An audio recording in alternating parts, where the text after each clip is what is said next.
Welcome to the Relaxed Dog Podcast, the podcast where the dogs are the stars of the show.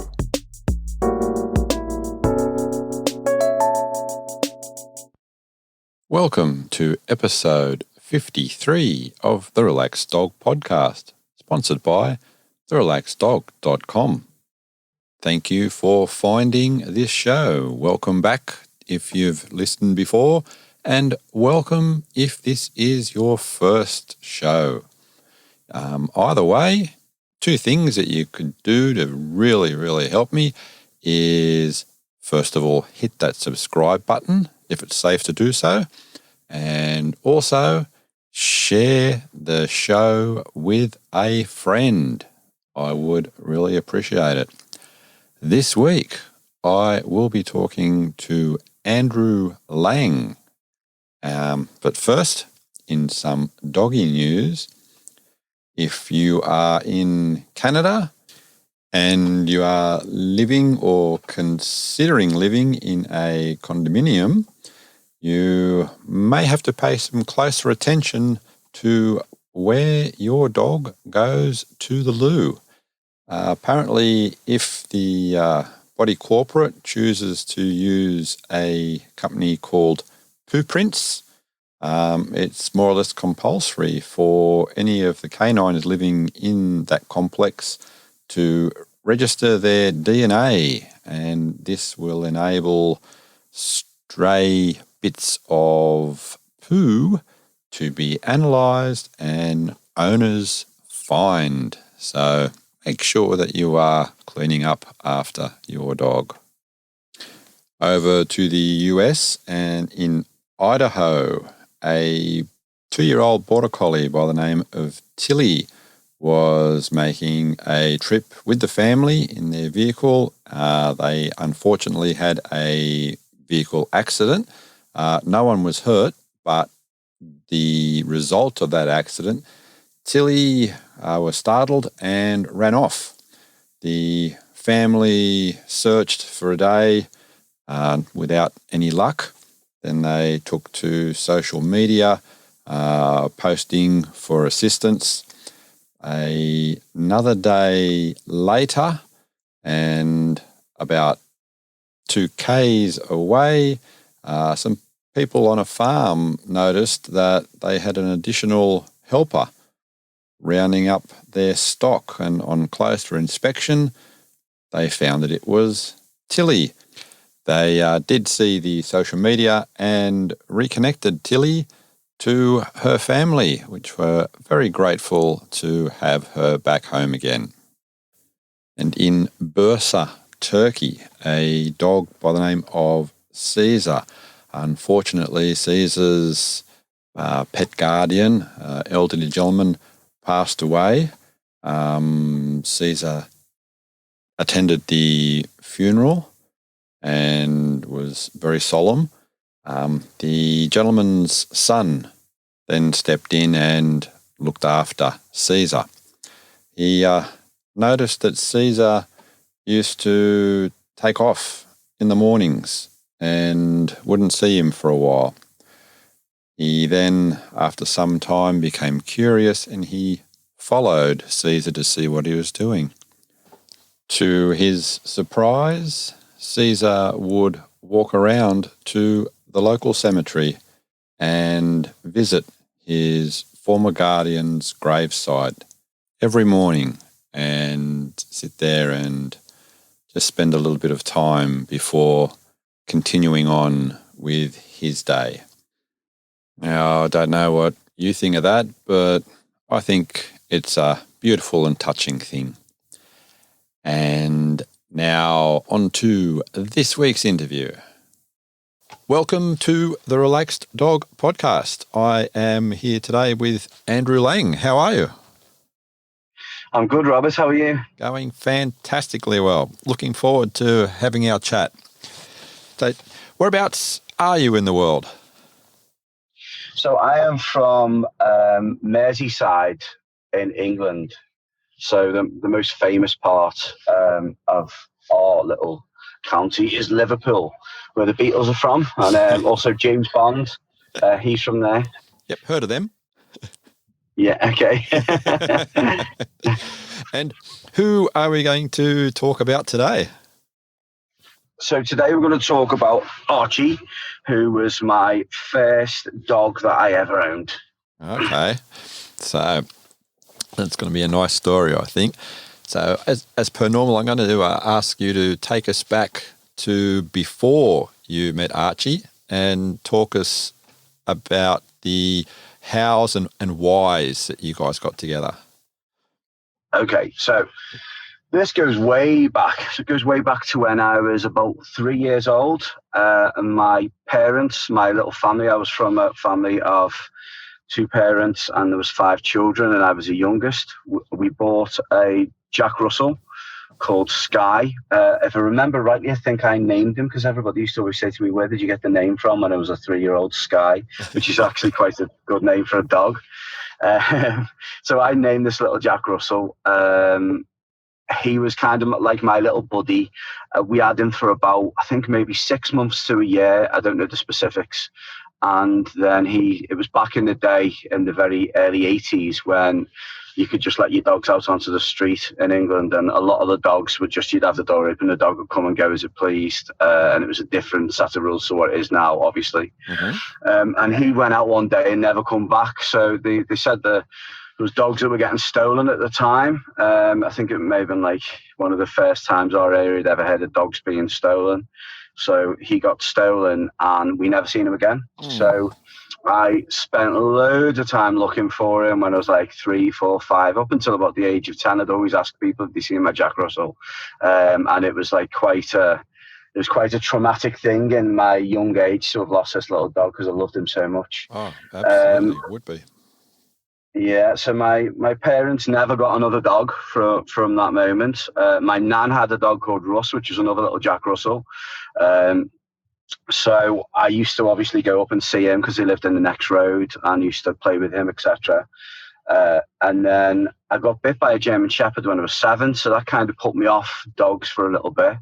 And then when I got to like my teenage years and my early 20s, I kind of always knew that when I left home, one of the first things I'd do was get a dog. Mm-hmm. So I had a partner at the time who had dogs in a previous relationship. And when we got together, she said that, we'd eventually get a dog together. And it was her birthday coming up.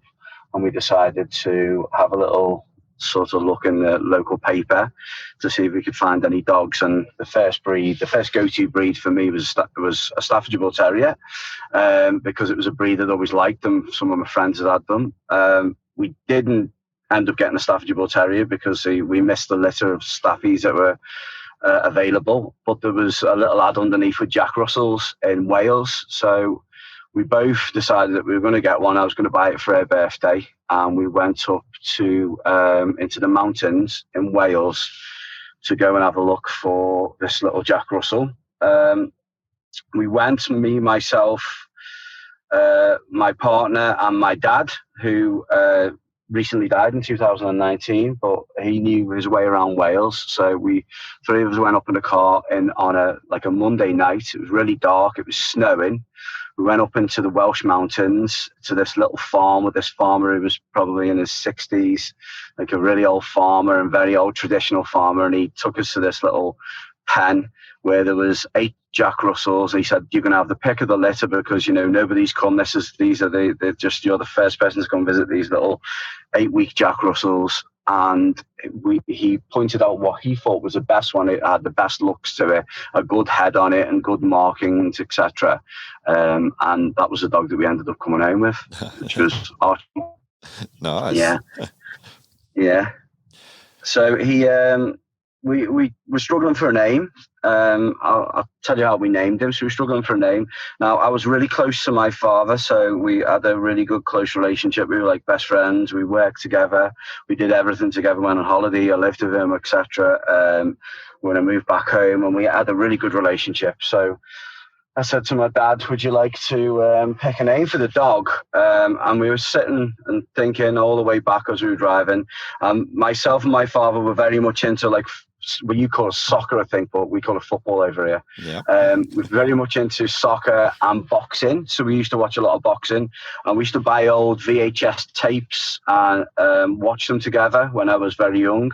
One of the fighters that we used to watch a lot was Muhammad Ali, and we used to watch a lot of Joe Louis. And one of the fighters that we enjoyed watching, who fought both of them guys, was a guy called Archie Moore.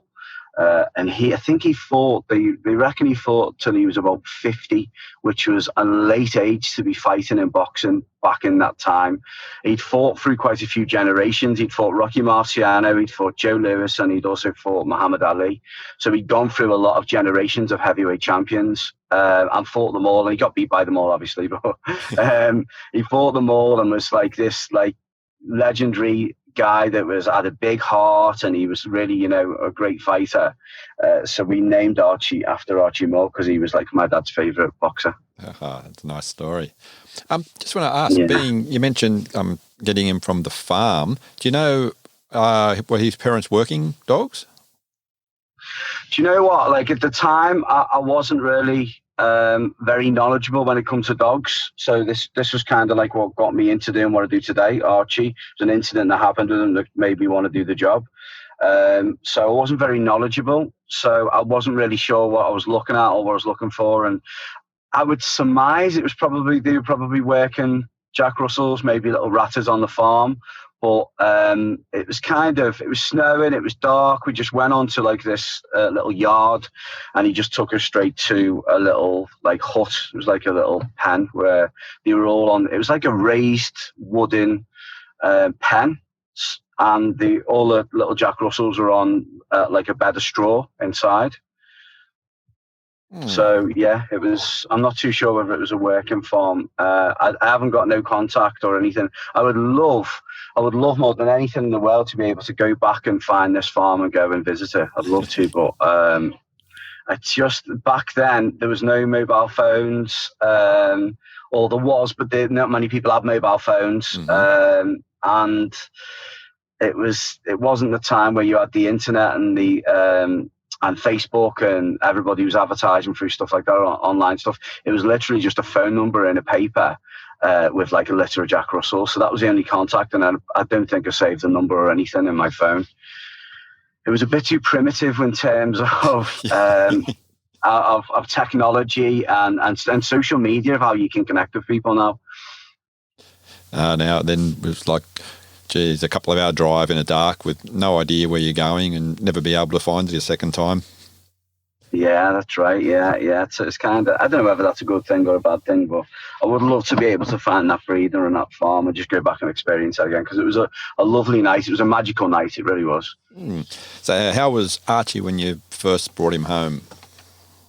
So when we took him to the vets a couple of days after, and they reckon that he wasn't 8 weeks. They said he was more like 5 to 6 weeks. He was very, very small. So on the night we brought him home, we weighed him. We had little scales and we weighed him. He was just over a pound in weight. So he was really, really small. When you stood him up next to a brick fireplace, he was just above the brick. So he was really, really, really small. He was quite confident, quite a cocky, confident little puppy, wanting to engage in play, and like didn't feel out of his comfort zone at all coming into our home. He was very, very courageous and very pushy on the first night. And what happened was, I got a couple of weeks after we got him, I was in a car accident where I got hit by a car. So I was walking across the road and I walked out behind a van, and the driver didn't see me, and he hit me about 25, 30 mile an hour, and it put me out of work for a couple of months. So for the first couple of months of his life, I didn't break any bones, but I'd bashed all my wrist in, and I had like tendon damage in my wrist, so I couldn't do the job that I was doing at the time, which was working as a plasterer on the buildings with my father, because my dad was a builder, so I couldn't do the job anymore. I couldn't do it for a couple of months. So I spent some time with Archie, just bonding with him, taking him out and conditioning him to be around different things, etc. I got a lot of bonding time initially with Archie, and that's, I think, I think from that point, we kind of imprinted on each other and had that real strong connection from a very, very early age. Yeah, so it's sort of one of those like karma sort of things where it was really bad for you, but really good for Archie and you. Yeah. Well, when he very first come home, he had very, very itchy skin. That was the first thing we noticed. So first night or two, he was okay, but then he just started itching a lot all the time. So we obviously took him to the vet and just checked him out for fleas and got him treated or whatever was needed. And he just kept itching, and we couldn't really get to the bottom of where his skin issues were coming from. And what happened in the end was he got to about 5 months, and the itching was just happening all the time. And we ended up taking him to a vet that gave him a needle, and it was a dirty needle, what we thought, because without going into detail, but the vet that we used got struck off a couple of times because the conditions he was working in were just horrendous. It was, once you got into his surgery, you're a bit like, oh my God, how does this even pass? Because it was just really, really dirty surgery. And he used a needle that we think was potentially a dirty needle. And he ended up with a massive big abscess on his back. We just come in one day and there was this massive big growth on his back.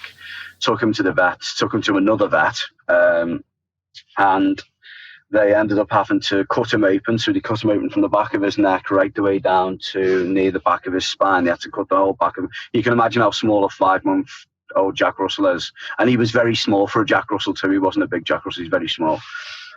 So they cut open his back. They had to drain all this big abscess in his back, put drains in, and that was a really, really traumatic time for him. That when he come back and he had drains coming out of his arms and he was stitched right along his back, and that was kind of towards the end of me having to spend my time at home with him.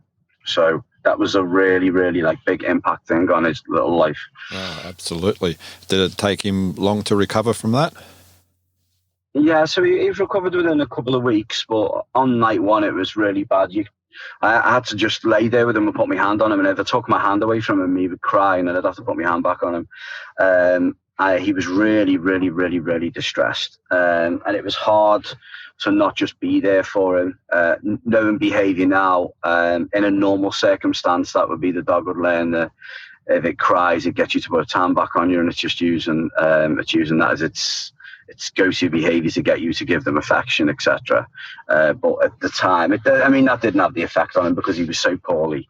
But yeah, it took him a while to recover, and it kind of the great thing about it was it didn't really knock him as a dog. It didn't knock his spirit or anything like that. He was still, as soon as he was recovered, he was straight back to his cocky self and being his normal, courageous Jack Russell personality. And I'd say he's always been an inside dog? Yeah, so all our dogs we have in the house. So he was just like a pet dog, and he was kind of, we did, I'd say, everything right with him from the word get-go in some ways, and in some ways not. So we'd take him out, and when he couldn't go down and he hadn't had his injections, we would take him out and wrap him up in a little blanket and expose him to seeing cars and buses and other dogs and getting to see people, etc. So we'd done quite a strong conditioning process. We'd even take him to like little local farms and let him go in with the baby goats and see different animals. And this reflected in his later life, where he just didn't really have any like sort of crazy prey drive to go after anything. He could see a squirrel on a walk, or see a sheep or something on one of our little walks, and he'd just look at them, and he's more interested in spending his time with people. I think that was testament to me spending that time with him as a young pup and having that strong human dog connection with him. And made him more of a people's person. Potentially as well, with him having that big abscess on his back and him having to spend a lot of time indoors with myself and my partner, I think he become much more of a people dog than a dog that went off playing with other dogs all the time, or dog that was wanting to go hunting, etc. So yeah, the answer to your question is he was an indoor dog, and all mine are. I don't have any of them that live in kennels outside. They're all like, if you like, house pets. They're all pet dogs. I don't work any of them or do any type of sport competition or anything with them. To be fair, I haven't really got them breeds. In my household right now, I've got a Staffordshire Bull Terrier, I've got a Pomeranian, and I've got another Jack Russell, who was one of Archie's little siblings, if you like. I bought 3 separate Jack Russells, all from 3 different breeders, because I just love Jack Russells. And I've still got one left, which is Floyd. He was the youngest of the 3, and he's actually in my house right now. Oh, nice. Yeah. What about sleeping arrangements? Did that change with him over time, or stay the same? Yeah, so he kind of in the early days, we always allowed, so we made sure we got the fundamentals right, that if he was to come up and sit with us on the couch or anything like that, he would always ask to be invited. But if in the early days, it was kind of quite free, where he would just be able to come into the bedroom. He'd have his little bed in the bedroom. Sometimes he'd try and get in the bed with us, which was allowed, obviously on our terms, but we used to allow him to just have a little bit of freedom. Potentially not what I would do now, so probably do a little bit different. There'd be a lot more crate training involved now, but with him and me not having a great deal of knowledge of how to train the dog properly, he got a lot of freedom within the house. But now things are a little bit different, because I've now got kids. I've got one. I've got one on the way. It's due in a month's time.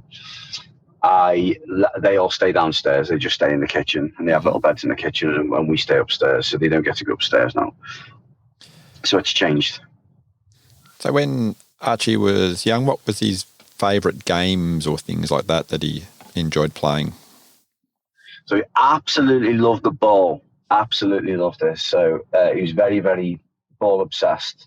He liked having toys. He was very much into play. So I used to do this little thing where I put my head down on the ground and I'd start like sort of pushing him and messing about with him, and he would often come and instigate, and he'd paw your head and he'd bite your ears and bite your head, but do it very gently. He was very, very soft when he played, very engaging, but very, very soft, and wasn't too overpowering. He'd never ever push the boundary where he'd like bite you to, you get a puppy that they'll just push it so far that they'll just continually be biting at your hands and don't know when to stop. He was really good at knowing when to play, when to have an off switch. And I suppose that was because we taught him that, but he was really gentle and good. But he loved playing and interacting with humans, and he loved chasing the ball, which was kind of what the ball kind of leads us into why I ended up doing this for a job. So when he could finally go out and do his walks, which was a little bit delayed, I took him up to our local park, which is a massive big park. It's actually, I think it was either mirrored on Central Park in New York. No, actually, it was Central Park in New York was mirrored on this park. It's called Birkenhead Park. It's on the Wirral in England. It's a massive big park. And I took him into Birkenhead Park. We went for a little walk around, and he met a Springer Spaniel that had a ball. And this Springer Spaniel is obsessively bringing the ball back to its owner, and she's throwing the ball. And Archie goes over to this dog and starts barking because it's got a ball. So at the time, and now I can see where that was going to go, but at the time I thought, they're just going to engage and play with the ball together. That's what dogs do. Being a completely novice and unknowledgeable dog owner, this is kind of why I have empathy when people come to me and don't know a lot of things about dogs, and they don't see all these signs, because once upon a time I was that same person. This dog is playing with its ball, Archie's barking, the dog's probably 2 or 3 years old. Next thing, the dog drops the ball and just jumps on him and starts attacking him. He'd come off with a little cut on his shoulder, so it sounded a lot worse than it was. There was a lot of noise. He was squealing. I got hold of him, put him back on lead, took him home, and I was absolutely terrified, because my little baby Jack Russell, that was my little world and I was spending all my time with, had been, in my eyes, he wasn't savagely attacked, but in my eyes, he'd been savagely attacked by this crazy Springer Spaniel on a walk. And I come home and I was that traumatized. He got over it within a couple of minutes, but I was that traumatized by the whole experience that I had to find some answers and some information, and that got me on a path of studying a lot of dog psychology, and I ended up studying a lot of wolf psychology. I bought a lot of David Meach books. There was a guy over in the UK called Sean Ellis who had gone over and lived with wolves over in Canada, and I read some of his books. I got myself quite into all the wolf side of it and started reading a lot about dog training and dog psychology, and that's what brought me to end up doing this as a career, as I got so kind of obsessed with the whole theory of it that it pushed me into doing this for a job. It's amazing. You're certainly by far not the first person that I've chatted to that just for having and we'll say pet dog, all of a sudden their career path has made a U-turn or a turn and just gone in a path where they had no idea and they never would have said, oh, yep, I'll do that with dogs. And then, well, that's what they do. Yeah. It's interesting, isn't it? Because you kind of think you know where you're going in life, and just a little pinnacle. What did he call it? A critical point. So a little critical point in your life can just turn everything around and make you change what you do. Mm-hmm. Yeah. So did that incident change his behaviour when he was out with other dogs and balls? No, not at all. No. He was, from my experience of working with Jack Russells, because I've worked with hundreds of Jack Russells in the time I've been training dogs. They're either, from my experience, they're either one or the other. So they're either really fearful and nervous and anxious dogs, or they're completely robust and really confident. And Archie, whether it's stuff that we'd done from a young age with him, or it was just his genetics and his personality makeup and the bloodline that he come from, he was a really, really confident dog, really confident and very, very trusting in so many ways. He was very, you could go on a walk with him to like somewhere where you would have, like, say, we've got a walk by us where you have to go up and down like little rock faces, and he could hang off the edge of a rock face and you put your hands up to him and he'd actually jump into your hands. He would actually trust you with his life. He was remarkably brave. Oh, that's nice to have that bond. Yeah, absolutely. So when he we'll stay with him when he was a little bit younger, around the house, is there many times where you ever found out wow, how did he get up there? Yeah. So yeah, we used to have this a bit where you would come home from work and he'd just be standing on the table. Yeah, we used to get that. He had an incident. There was an incident when he was younger, and I bought a second dog. This is quite a funny story. I bought a second dog and called him Oscar, and he was a Parson Jack Russell. And what was happening was we got Oscar, and we started to see some signs of separation anxiety. And we ended up getting another one, which is the one that's still alive, Floyd. And then we had 2 dogs in the house, and the separation anxiety sort of subsided. So we would get home from work, and would be like a bit of a mess, or some of the wallpaper had been stripped, or the carpet had been eaten. And we kind of at one point thought, well, I wonder if it's actually Archie that's doing that, or it's Oscar. And we didn't know. So this one day, my partner had gone out to work, and I'd gone into the shower, and I was taking a shower, and the dogs presumed that I'd gone out too. I was down in another part of the house that was quite quiet, so he didn't know it was there. And I come walking up from my shower. I could hear something happening in the living room. And I looked in the living room, peered my head around the living room, and as I did, Archie was sitting on the couch, and he was looking at me and looking at the dogs, and looking at me and looking back at the dogs. And when I looked at what the dogs were doing, they were on the fireplace where there was some candles, and the pair of them were just eating these candles. So we had Oscar and Floyd both joining in together, and if he could have spoke, it was almost like he was saying to me, look, it's not even me, it's them. And he's looking at me and watching them, and looking at me and watching them. So I gave a little clap of my hands to snap them out of it. And the 2 of them just looked round at me and were terrified. They were like, oh my God, we've been caught. And Archie was just like looking at me with his tongue out, like smiling as if to say, I told you, you caught them. Absolutely hilarious. So how was Archie when you first brought other dogs into the house?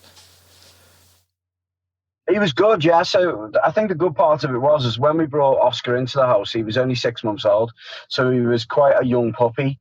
It was a good time to do it, and I'd kind of try and recommend that to people from that experience. If you're going to bring a dog into the house, you're better to do it when they're younger. And it was kind of like the perfect introduction. Like if we'd got two puppies at once, at the same age, you think that would have been more difficult. And then you do always have that run the risk of littermate syndrome.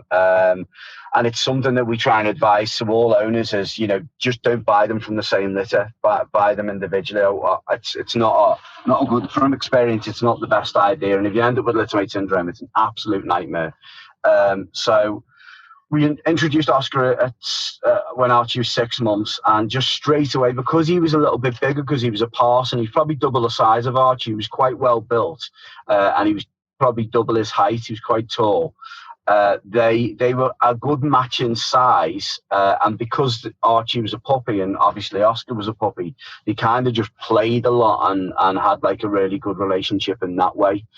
They got on really, really well. They'd fall out the odd time. I think I could count on one hand in the whole time that they were both alive together, the times that they fell out and had got into a little bit of a scuffle, but no, we accepted him really well and they got on really, really well. But when we brought the third one in, Floyd, both of them were already mature adults. So I think Archie was 2, maybe, and Oscar will have been about like 1.5, something like that, 18 months. So because he was that bit older and that bit more mature, they struggled bringing the third dog in. And they already had like an establishment in some form of hierarchy between each other. So when we brought Floyd in the third one, he was a tiny little Jack Russell. He was the smallest of the 3. They accepted him. Took a couple of weeks, but they didn't at first. But I found bringing Oscar in at that young age made the transition of socialisation between him and Archie quite good, to be fair, quite easy. So you mentioned earlier about the medical issues that Archie had. About later on in life, did he sort of like continue to have any sort of like dramas or? Yeah, so he had itchy skin for most of his life, and we went to a specialist vet that said he put it down to atopic dermatitis and flea allergy. He said they were the 2 things and they kind of go hand in hand. So we just made sure that we kept on top of his fleeing treatment. And it didn't bother him that much, but if you were to ever itch his skin, you'd find itchy spots really easy. It was kind of something that if you left it alone, it'd be okay. Every now and again, he'd have a little bit of a flare-up where he would have impacted anal glands, and that kind of triggered off him being a little bit itchy on the skin and being a little bit irritated. So we'd have nights where he would just wake you up in the middle of the night and he'd be panting and very, very much in an anxious, stressful state of mind. And I'd have to get out of bed and spend a couple of hours with him, just sitting with him while he calmed down. But there was nothing you could do to actually, other than just sit with him until it passed. There was nothing that you could really do. So we had some experiences like that where he was actually quite poorly in the night, and then we'd just go back and get his anal glands done, and then he'd be fine for a while then. But it kind of did reflect into his life a little bit. Yeah. Okay. So you talked about the big park across the road. Did he have any other favourite spots to go? Yeah, so we went everywhere with them. So being a first-time dog owner as an adult and having my own dog, it was like, a real novelty to have it, because I'd not been allowed from 3 up until leaving home to ever have any other dogs.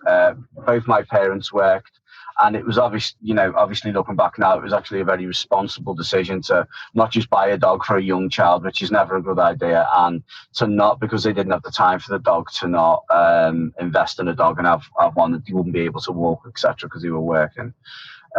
So once we got Archie and Oscar, and we ended up with the 3 little Jack Russells, it was a novelty to obviously go to different places. And where I live on the Wirral is one of the best spots that you'll ever see for dog walks. We've probably got in the region of about, I don't know, maybe 50, 60, 70 dog walks, which are all really, really good dog walks. So we're a peninsula where we are. So if for those who don't know what a peninsula is, it's like an island, but it's only surrounded on three sides. So it's kind of like a little pointy out island, but it's still connected to the mainland. And we overlook Wales on one side and we overlook Liverpool on the other side. So we're surrounded by beaches, some really, really nice, pretty beaches. And we've got a lot of woodland, which is in the inland part of the Wirral. So there's so many dog walks and so many trails that you can go on that are really, really good fun and real good environmental and a good environmental entertainment for dogs. So we didn't just go to that park. We went all over. We went to all the beaches, and they had lots of little friends in all different places. We went to all the woodland areas, and we've done lots and lots of adventures with them. Took them on little mini holidays to caravans and stuff like that. So they had an absolutely fantastic life, and Archie was just taken out every single day and going on adventures every day. He had a really good life in that sense. Excellent. Do you enjoy the beach? Yeah, he absolutely loves the beach. Yeah, all three of them would love digging on the beach. We'd take them to the beach and let them dig on the sand. Well, Oscar, because he was the one with the separation anxiety, he would dig up the garden. So if you ever left him in the garden or anything, he was a bit stressed, he would start digging. And it was very much the Parson Russell Terrier, and it's a part of his inner drive to want to dig, etc. So we used to take them all to the beach, and we'd let them dig on the beach. We'd stop them in the house and in the garden, but we'd let them dig on the beach. So they used to go on the beach, throw a bit of a ball for them, and then we'd have this little game where we'd start making little crosses in the sand and tell them that there was treasure, just obviously humanizing the dog, but tell them there's treasure in the sand. And the dogs would just start digging and digging and digging and digging and digging. They'd all be digging competitively digging and going to each other's holes and digging each other's holes. Yeah, it was good fun. Oh, sounds nice. What about the water? So Archie really didn't like the water. The other two would go in and swim, but Archie would just stand at the waterside and bark at them, telling them to come back. Yeah, he wasn't a fan of water. No, he never liked water. But his younger brother, Oscar, he absolutely loved it. He would go in the sea and he'd just be swimming along for ages and then come out, and then he didn't even have to throw a ball in for Oscar. He'd go in and have a swim himself. He absolutely loved it. Did you, or did he ever come across any sort of other wildlife out on strolls and things like that? Hikes? Yeah, so where we are, you see a lot of rabbits and squirrels, birds. There's a lot of wildlife on the Wirral. So yeah, he would see stuff, but like I think I said before, his prey drive was not really very strong at all, unless a squirrel ran in front of him and then he'd run at it and bark. So there wasn't much in terms of a hunt when he was doing that. But yeah, he didn't have much prey drive at all. And I think that is potentially because of the early conditioning we did with him, where we take him out and let him see different animals when he was a very, very young puppy. But yeah, he didn't have much prey drive. The other two did. They would go off squirrel chasing the whole time we were on a walk, but he didn't. Suppose I'd be careful. There's some big squirrels out there. Same size as him, yeah. Would you say that he had any sort of weird or peculiar habits? Yeah, not really. No. Okay. Weird or peculiar habits? No, not really. Given the choice, what would have been his favourite activities? Apart from the ball. Definitely. Apart from what, sorry? Apart from the ball. Apart from the ball. So, favourite activities. So Archie would absolutely love going to the woods, and he was very much a sniffy dog. So when we go out on walks, he was very, very interested in his environment. So if you took him to, like, say, a woodland, he would spend a lot of time just sniffing other dogs' smells, and going to, like, he would spend time just like sniffing flowers and sniffing little bits of bush and trees. And he's very, very nosy in that sense, where he needed to absorb his whole environment. And when he got into like his older years, he did that even more because he was less physical and less able, which I found to be a very intelligent move as a dog, that because he needed some form of fulfillment, he didn't just, and he knew his legs weren't working as well as they used to, he would find that in other things, which, and what, like you say, one of the things he enjoyed was just doing a lot of sniffing, very intensely sniffing. So you would go on a walk and the other two would be off running, and he would stay back and do a lot of, like, you'd have to wait for him sometimes, stand and wait, because he'd be so engaged and so entertained by like this one smell that was either on like a tree or a bush or something. Oh, so yeah, he's nice. Very, very into doing that. Yeah, very lovely. Nice. It's something, as you know, that's really sort of coming into its own now, where scent work and people getting their dogs to use their noses a lot more now. A lot more people becoming aware of that. Absolutely. Well, with it being the power scent, it's something you can never overlook. It's always the greatest thing, I think, for a dog mentally to feel that sense of fulfillment, is to use their nose and get out there and do it as natural as possible. And it's something that I've always tried to integrate into walking with my dogs. So, although we spent a lot of time at the beach in the early days, as I've matured through my career and become more knowledgeable, I've kind of realized the importance of environmental entertainment, where we can just take them to a place that is like full of different smells, where you've had other dogs, like say squirrels and birds and badgers and different wildlife. You can almost see that sometimes, where it can be an environmental diffuser for like aggressive dogs. Will have dog aggression issues, but if you were to take them like safely out on a long line to a place like a forest area, they will often get so connected to their environment that it allows them to be a little bit more accepting of seeing other dogs in the same kind of area as they are. So it's always something we've kind of used, environmental diffusers, in our rehabilitation with dogs. Yeah, nice. So, travelling, how was Archie and the others in a car? Really good, yeah. So because Archie come from the Welsh mountains, it obviously took us a couple of hours to get there, a couple of hours back. He was absolutely fine on the journey back. I think he just slept. And because we were so active and going out and doing different walks all the time, they were constantly in the back of the car and going out to Wales and all over the Wirral and doing different walks. So it kind of conditioned them to always being okay in the car. And to be fair, we were fortunate. Oscar was from a similar area to where Archie was from, almost like, a couple of miles away from where he was from, a different breeder. And then Floyd was from Bradford, which was quite a drive away from us. So they did, on the journey back, all three of them were really, really accepting and okay. There was no whimpering or whining or anything from them. There was no signs of stress. But yeah, all three, including Archie, were really, really good at traveling. You could travel 3-4 hours with them in the back of the car and do one little toilet break in between, and they'd be absolutely fine with it. They'd just go to sleep. I was very fortunate in that way, but that could just be down to that we did a lot of it, and they just accepted it from a very early age. Okay, nice. And you mentioned earlier you did a bit of caravanning as well. Yeah. So we took Archie out to we take him to like a little caravan and do little trips with him, etc. There'd be a static caravan, so it wouldn't be one that it wouldn't be a caravan that was hooked onto the back of your vehicle. A mobile caravan, I think that's what you call it. Mobile caravan. Motorhome. Yeah, motorhome. Yeah. So so it'd be a static caravan that we took him to on like a little holiday. Nice. Do you think he would have had a favourite holiday destination? No, because he didn't get taken that much. Because after his first year, we would sort of go away abroad.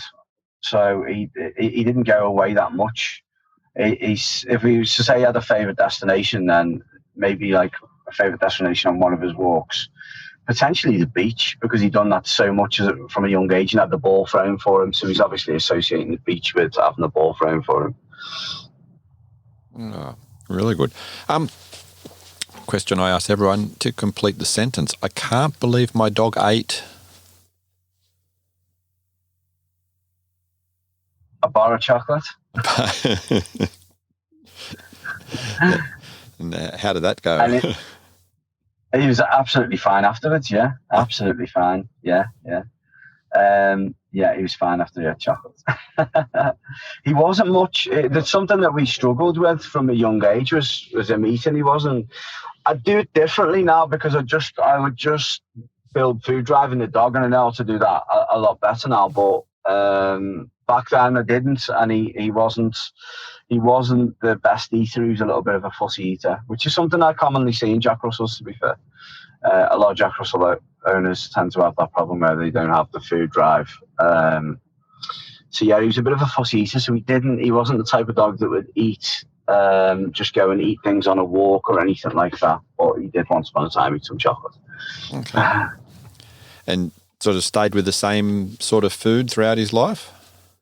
Yeah. He was fed a wet and bit of a dry mix. Yeah. He was, when it comes to food, he was most definitely out of the pack. He was the controller of food. We would feed them together, which is not something everybody agrees with, but they could be fed together. It was quite an easy task to do. But now and again, if he was a little bit more hungry than the others, he would be able to just walk towards the other ones and just give a little look at them, and he'd move away from the bowl. He was incredible at controlling, being able to control other dogs with energy and just body language. He was very, very acute at doing that.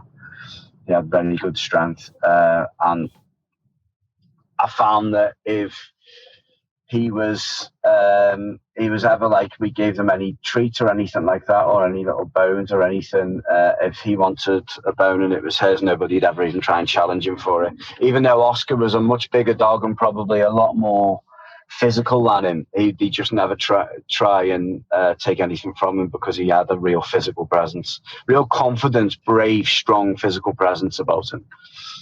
Oh, nice. It's good to have that sort of the one that keeps everyone else in place. Yeah.